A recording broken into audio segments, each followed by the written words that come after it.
and people, unless you were involved like at the grassroots level, people don't understand how Rick Scott was able to win. Yes, obviously the blank paycheck helps, right? But also the fact that he did the work. He went into the Haitian community. He went into the Cuban community. He went into, a lot of these places where we are normally not used to being seen. And it was that involvement that it's that involvement that helped him win a large share of the minority vote because he knows the way Florida's trending. He speaks Spanish now because he knows that Florida is going to become a majority minority Hispanic state. And he has that long-term vision for his political career. Yeah.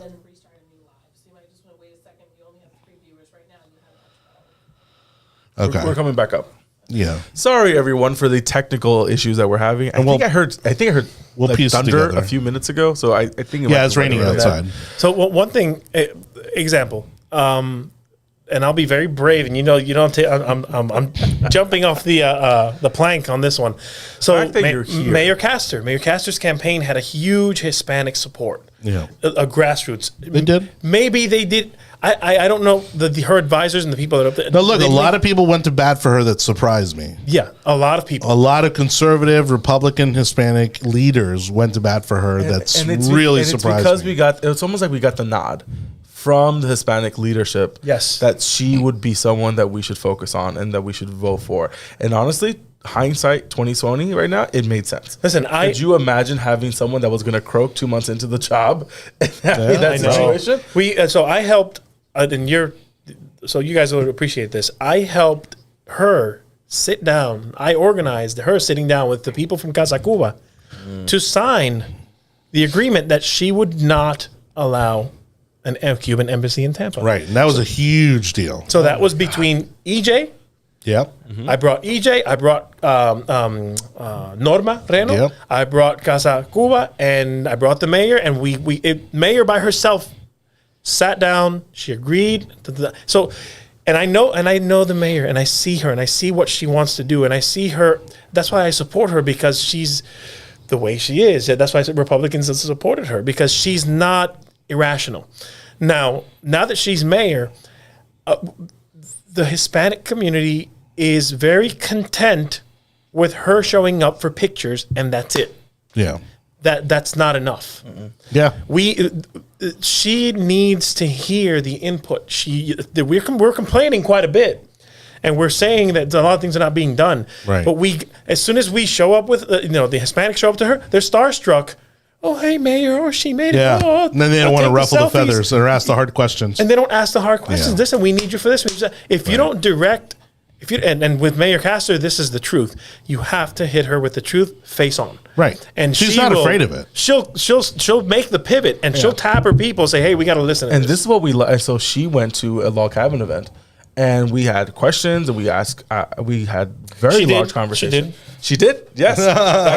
But then, you know what? They enamored with her. Because I remember conversations before we had the meeting. Why are we meeting with her? We're going to yell at her, blah, blah, blah, yada, yada, yada. She walks in, she stands, and she talks to everyone, answering every single question, and everyone got their questions answered. And these were not easy questions. These were difficult questions from some, and I tell people all the time, the LGBT Republicans are just usually some of the most fanatic Republicans out there, because they've had to fight their entire life to be accepted. Yeah. Not even the whole thing about when it comes to sexuality, but them being conservative in that community. They've had to fight. Yeah. And so the fact that they're organizing and they're being able to do what needs to get done is great. And she was able to hold her own and answer the questions and then be able to relay that information back.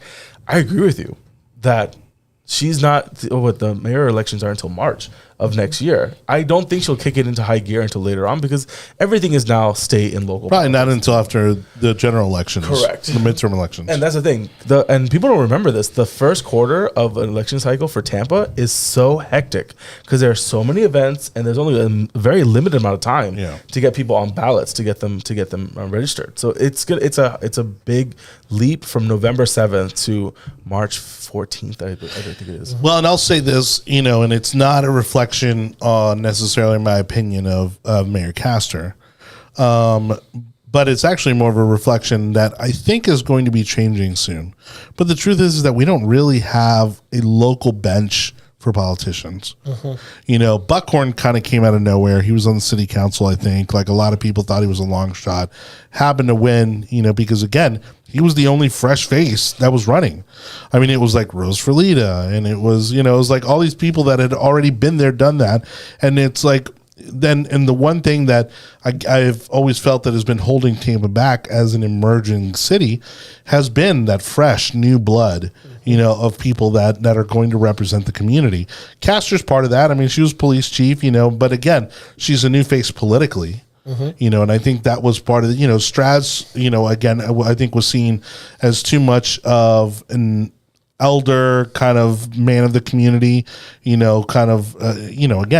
I mean, he was what, a septuagenarian, octogenarian, I mean, and again, unfortunately, it passed away not long after the election, which, again, in retrospect, I think, with the voters made the right decision. But that being said, I don't expect, I mean, I'd be shocked if she had a challenger. Yeah, I don't think she. I think so. She pretty much has her years just lined up, but this is what she's going to be mayor for that long.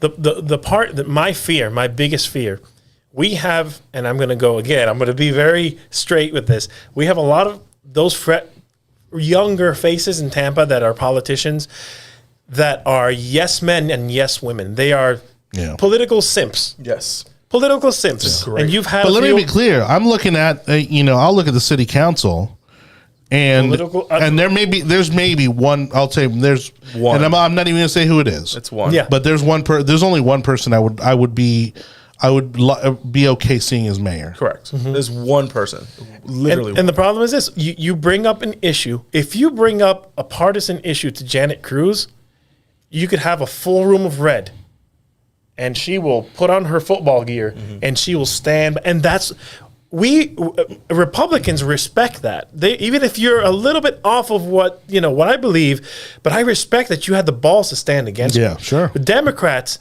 same thing. If you're concerned, a lot of Democrats, you see a lot of blue in a room, and my opinion from what I've seen and meeting them individually, 3/4 of those blue people have a lot of red. Yes. And it's under the table. They don't want to show it, but they agree with it. Right. So that's why Mayor Castor has a ex-police chief. She's not against guns the way other people are against guns. Yeah. She was as close to a Republican as we were going to get. And I think what turned off a lot of people about Straz was the fact that he was a Republican and then walked it back. Yeah.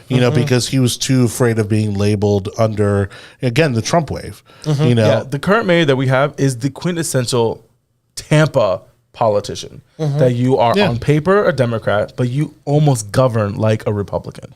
And that's how we've had very often in this city.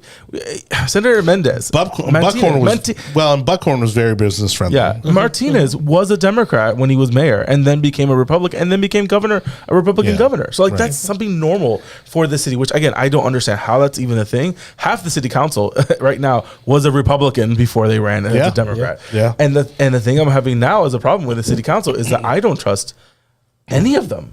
Me neither. I cannot.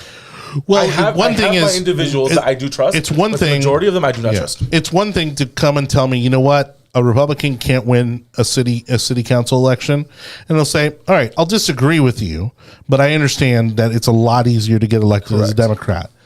But then to go into office and then completely go against everything you've claimed to believe your entire life, that's where I have a problem with it. And as you said, there's about half of the city council that we know were Republicans at one point, switched their voter registration basically to run as Democrats. But now, you would think that, they're as far left as they come. I mean, they're out there advocating for all kinds of horrible policies that again are anti-business. They're they're anti-taxpayer, and it's disappointing because that deep down that's not who they are. It's all about sustaining their electability. So the most disappointing thing for me was Mama Juana, mofongo, que bola, arepas, and then Butch Delgado, have a nice day. Oh, yeah. That was the war. How can you portray yourself as the most Latino type? Oh, Latino this and the history of. Oh, let me hear you speak Spanish. Let me tell me a joke in Spanish. Let's see how Hispanic you really are. Yeah.